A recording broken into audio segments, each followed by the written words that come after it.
সবাইকে আসসালামু আলাইকুম। আজকে আমি আপনাদের জন্য একটা মজাদার রেসিপি নিয়ে এসেছি।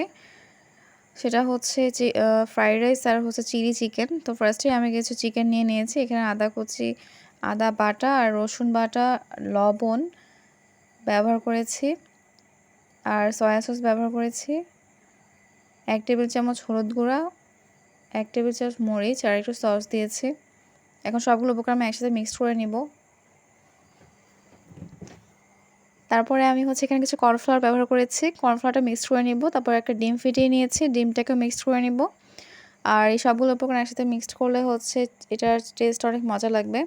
তো আমি কড়াইতে হচ্ছে তেল গরম করে নিয়েছি। তারপর সেখানে হচ্ছে আমি মিক্সড করা যে চিকেনটা ছিল সেটাকে দিয়ে দিয়েছি। এখন আমি এটাকে অল্প আঁচে হচ্ছে ভেজে নেব। তো আমার ভাজা হয়ে গিয়েছে। আমি সবগুলো উপকরণ হচ্ছে উঠিয়ে নিচ্ছি। তারপর আমি কড়াইতে হচ্ছে একটু রসুন কুচি ব্যবহার করেছি। এখানে হচ্ছে আমি মরিচ দিব।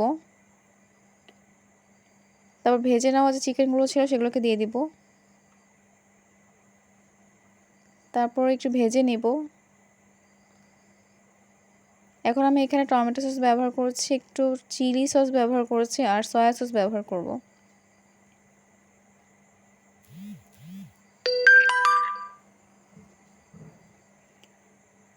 সসের পরিমাণটা একটু বাড়িয়ে দেওয়ার চেষ্টা করবেন। তারপর আমি এখানে একটু কর্নফ্লাওয়ার ব্যবহার করেছি, একটু হচ্ছে লবণ ব্যবহার করেছি আর একটু চিনি ব্যবহার করব। আপনারা চাইলে এখানে গোলমরিচের গুঁড়ো অ্যাড করতে পারেন। তারপর আমি এখানে ক্যাপসিকাম আর পেঁয়াজ ব্যবহার করছি। পেঁয়াজটাকে আপনারা ঠিক এভাবে কেটে নেবেন, কারণ পেঁয়াজটা এভাবে দিলে হচ্ছে এটা টেস্টটা ভালো লাগবে বা খেতেও মজা লাগবে আর দেখতেও খুব ভালো দেখা যায়।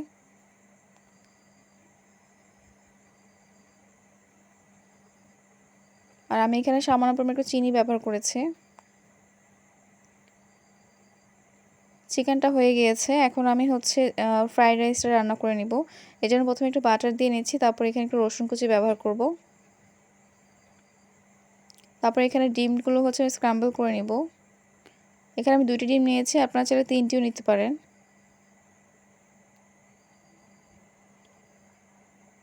তারপর এখানে হচ্ছে আমি মরিচ কেটে দিয়ে দিব। তারপর এখানে গাজরের কুচি ব্যবহার করেছি, বরবটি ব্যবহার করেছি। সবগুলো উপকরণ হচ্ছে একসাথে মিক্সড করে নিব।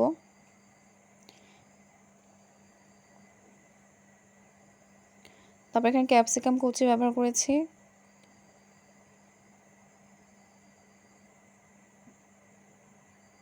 তারপর সেদ্ধ করা যে চালটা ছিল সেটাকে দিয়ে দিয়েছি এবং এখানে বাঁধাকপি কুচি ব্যবহার করেছি। বাঁধাকপি কুচিটা চাইলে আপনারা স্কিপ করতে পারেন।